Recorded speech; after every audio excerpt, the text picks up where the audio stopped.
bem. De fato, a gente vai para esse lado penoso que o livro traz como lado sombrio da dopamina, a rotina versus a surpresa. A gente busca uma garantia e se desanima com a obviedade dela. Eu quero alguma coisa, eu quero, e naquele primeiro momento eu estou aberta, eu estou empolgada, eu não resisto, eu vou com tudo, e de repente, na hora que eu tenho a conquista, eu tenho nesse caso, nesse capítulo, ele fala mais especificamente do amor, da conquista amorosa, eu tenho aquela pessoa, eu tenho, e de repente fica meio rotineiro aquele convívio, entro numa obviedade e é aí que acontece a finalização, teoricamente, né, da surpresa. Pode passar, por favor. Rejane, Ah, vamos aproveitar, né? Mesmo assim, para dizer certas coisas, porque fala assim, não tem jeito, né? O ser humano não tem jeito. Ele quer, quando ele ganha, ele joga fora. É mais ou menos isso. Mas a gente já tem, inclusive, assim, conhecimentos, posturas de vida, como a ideia de usufruto, do novo, um novo olhar para aquilo que eu tenho. Aquela história que eu falo, se você, quando a gente viaja, ó, Simon viajou agora. Quando você volta, por exemplo, a sua cama, você lembra dela assim, ai, que caminha gostosa que eu tenho. A gente olha a casa da gente, né? Aí fala assim, ah, mas isso não pode todo dia. Não, tá certo, não pode todo dia, mas pode com muito mais frequência. A gente, de fato, gente, a grande palavra para mim, porque hoje a gente tem tanto, e é lindo, é maravilhoso. Eu fico pensando no meu avô, ele era encantado com tecnologia. Aí eu pego o celular, eu fico pensando assim, quando meu avô morreu, era aquele telefone preto desse tamanho, com um fiozão que você pegava. Gente, nós estamos num mundo mágico. A magia já existe. Sorry, gente, eu sou panfletária mesmo. A magia já está no mundo, já está nas nossas vidas. Nós temos uma varinha de condão aqui na pontinha do nosso dedo, que a gente pega isso aqui, ó, eu falo lá no Japão. Eu tenho analisantes nos Estados Unidos, em Londres, Paris. Gente, isso é um mundo mágico. Agora, a gente precisa usufruir das pequenas coisas. Tem muita gente falando disso já. Pequenas coisas, nada. Quando eu falo assim, a vida não é um palco iluminado. A gente não vai ser feliz só quando a gente está lá. Não. É essa coisinha gostosa do nosso cotidiano. Aí, Rejane, que é exatamente o que a gente despreza. Aí eu falo assim, gente, nós estamos jogando luxo no lixo. Por quê? Porque a nossa vida cotidiana pode, com esses elementos que elas já têm, ser um luxo. É o que eu acredito. ok. Só. Quer que passe? Pode passar, Olha, por favor. eu panfletária, né, gente? Votem em mim.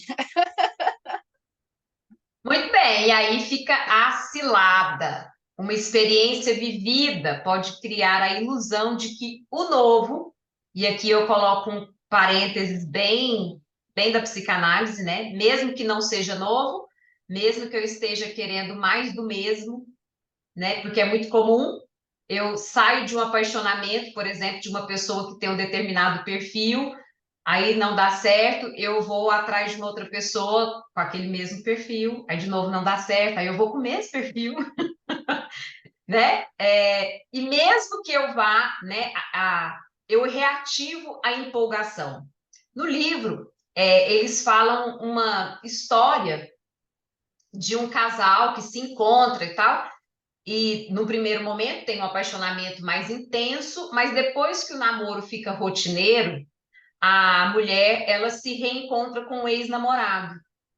E Uhum. aí ela tá ali meio desanimada com o namoro atual, reencontra esse ex-namorado e meio que ela se sente mexida com aquilo, com aquela expectativa de ser mais feliz de novo, porque ela se recorda do que ela viveu de bom lá com o outro, mesmo que nesse momento esteja aparentemente tudo bem com quem ela está no momento. Então, ciladas que a gente vai se dimensionando um pouco mais, desde que você esteja vivendo nesse aparato ainda com muita cegueira, ainda mesmo subjetiva. Pode passar. E aí, existem pesquisas, né? E isso traz uma notoriedade, né? Na mídia ampla, dizendo quanto tempo dura uma paixão, isso é muito comum. Aí as pessoas vêm com aquele discurso, não tem jeito, amar é sofrer, porque, olha, o amor apaixonado dura de 12 a 18 meses. Então, uma vez, Luciene, você até tinha comentado da gente começar, inclusive, a pensar, né? Isso varia um pouco de autor para autor. Tem autores que falam que o apaixonamento dura menos tempo, enfim, ou mais tempo do que aquilo. Mas a ideia é assim, eu nunca vi ninguém falando que a paixão, o amor apaixonado dura mais do que 2 anos, por exemplo. Naquela sensação assim, olha, gente, aquele paraíso vai acabar. E eu acho que isso é o que a gente pode pensar já numa visão mais psicanalítica mesmo, né? Que a sensação paradisíaca, né, de me completar no outro, e aí a gente vai, não tem como deixar isso não tem como a gente não remeter isso a essa sensação de útero mesmo, né? O outro me trazendo contorno, me trazendo aconchego, enfim, me preenchendo. Isso também tem tempo. Na natureza, a gente vai ter tempo, né? Quando a gente nasce, a gente perde. Então, não importa que a relação esteja boa agora, a dopamina, ela vai pedir mais. A gente vai entrar num processo. A dopamina faz esse processo de eu quero mais. E aquilo que se transforma rotineiro deixa de ser paraíso. Então, você vai perder o paraíso.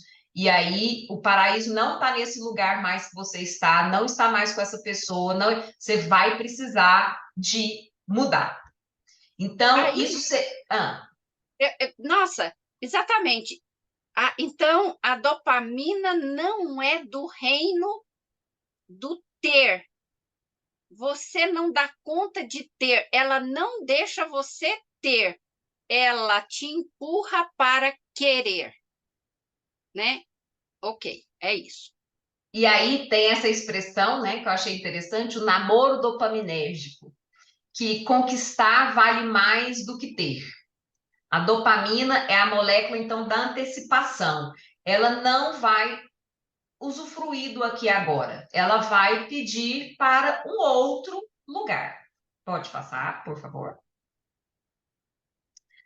E aí, as chaves químicas para esse tal desse amor duradouro são outras. Existe, então, para a gente usufruir do que é possível, que são os neurotransmissores AAs, do aqui e agora, eu vou ter que ter um deslocamento. O deslocamento sai da ênfase da expectativa para entrar na ênfase da realidade, e da realidade como ela é, com todas as possibilidades de falta, de desencontro, de objetos não encontrados, de incompletude. E eu fiquei pensando, então, Luciane, se a gente poderia fazer uma associação, né, da dopamina. A dopamina é uma eterna procuradora do objeto A. Uhum. Ela vai atrás, Aham, né? aham. Ela quer ir atrás, ela vai atrás. Mas na hora de usufruir do que se tem nesse formato, porque não é usufruir do que se tem grudado no outro, porque isso não vai existir, é no formato da realidade, com o ter e não ter, encontro e desencontro, com o possível, enfim, não é mais a dopamina que vai estar ali sendo tão excitada no nosso aparato cerebral. Pode E aí a passar? gente pode pensar assim, é um prazer de outra ordem. Então, nós temos o prazer de desejar, delícia, delícia, e o prazer de usufruir. Então, é lamentável que a gente fique, né, só pensando no celular novo e não usufrua, que é o que geralmente a gente faz, que a gente não usufrua do que a gente tem. A gente nem sabe as funções que ele tem, o que, que ele pode fazer. E você pode fazer miséria e ficar feliz, inclusive, e falar assim: nossa, eu uso meu celular de uma maneira muito mais rica do que fulano ali que tem uma última geração e não dá conta de. Então, isso é o prazer de usufruir, que é, eu penso assim, uma grande sabedoria. Sim. Uhum. Então, as moléculas A são outras. Temos aí serotonina, ocitocina, os Você endocannabinoides. já viu você com essa Eu palavra, né? já, A sua língua não aceita falar endocannabinoides, isso. que são vários, inclusive, estão distribuídos em várias regiões do corpo, a vasopressina, enfim, são outras possibilidades. E aí que eu acho que é o maior barato do corpo humano é de ter essa pluralidade de possibilidades. E que eu acho que, na verdade, se a gente der conta de fazer essa pulsação entre as duas, né? De ter momentos muito dopaminérgicos numa relação baseada em AA, tá tudo certo. Sabe? Eu acho que é essa pulsação que vai fazer toda a diferença. Não ficar ali fixado, porque existem pessoas que passam toda uma jornada de posição subjetiva fixada na dopamina, nessa a conquista eu tenho, não interessa, a conquista eu tenho, não interessa, né? E enfim, bom, pode passar. E aí, quando as AAs assumem o comando, a dopamina ela é suprimida. Olha que interessante. O inverso também acontece. Então, eu acho que o corpo conversa com a gente de uma maneira muito legal, podendo mostrar para a gente que é para a gente se deslocar para os dois formatos: o formato da conquista, com o prazer que isso traz, e o formato do usufruto, com o prazer que isso traz, mas nada de uma coisa deixando a outra vir à tona. Eu acho que é para ter gangorra aí mesmo, sabe? É para ter, vem você, agora vou eu, e aí vamos nós, porque um extremo vai inibir muito o outro, e aí isso também é muito ruim. E a gente depois, em outro capítulo, vai falar das questões de vícios, né? E a gente, de fato, quando a gente começa a ter uma grande excitação dopaminérgica, vai ficando muito mais difícil sentir prazer com aquilo que é mais corriqueiro, com aquilo que é mais da A. Então, enfim, pode passar. Eu fico pensando assim, no fundo, né? Dopamina é fome, é fome. E as AAs é a satisfação, né? São prazeres diferentes. Ficar em qualquer um deles só causa o desprazer, né? Sim. E aí ele mostra, lá no livro é mostrado, do tanto que a gente tem isso organicamente dentro da gente. Então, tem várias pesquisas mostrando, e aí é aquela história mesmo, tá? No primeiro momento que o determinado animal recebe uma bolota de alimento, que legal, e aí de repente, de novo, do nada aparece outra. Mas depois que ele percebe que a cada 5 minutos ele vai receber aquilo, ele para de ter tamanha reação dopaminérgica, ele para de ter aquela excitação, ele se habitua com aquilo. Então, isso tão natural de se acontecer e a gente saber, tudo bem, nós não temos como fugir disso, não. A gente vai passar por essa jornada nesse formato mesmo. Olha só outras pesquisas. Roedores fêmeas que recebem ocitocina, elas passam a ter vínculo longo com qualquer macho.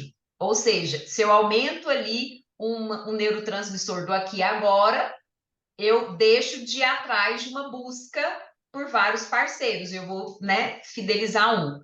Roedores machos geneticamente programados para serem promíscuos, que recebem vasopressina, eles vão começar a ter um acasalamento exclusivo com a mesma fêmea. seres humanos, né, com genes que produzem alto nível de dopamina, iniciam atividade sexual mais cedo e têm mais parceiros sexuais. E a ocitocina e a vasopressina suprimem até mesmo a liberação de testosterona, que é outra coisa também, porque aí, olha, de novo, ao invés da gente falar assim, então, porque isso pode cair no equívoco de achar assim, gente, não tem jeito, a gente vai para empolgação e depois a gente tem que se contentar aqui com o que é morno. Não, eu acho que a ideia não é de jeito nenhum. A Uhum. ideia é porque a gente está ainda numa manutenção óbvia de se entregar com muita facilidade para esse mecanismo.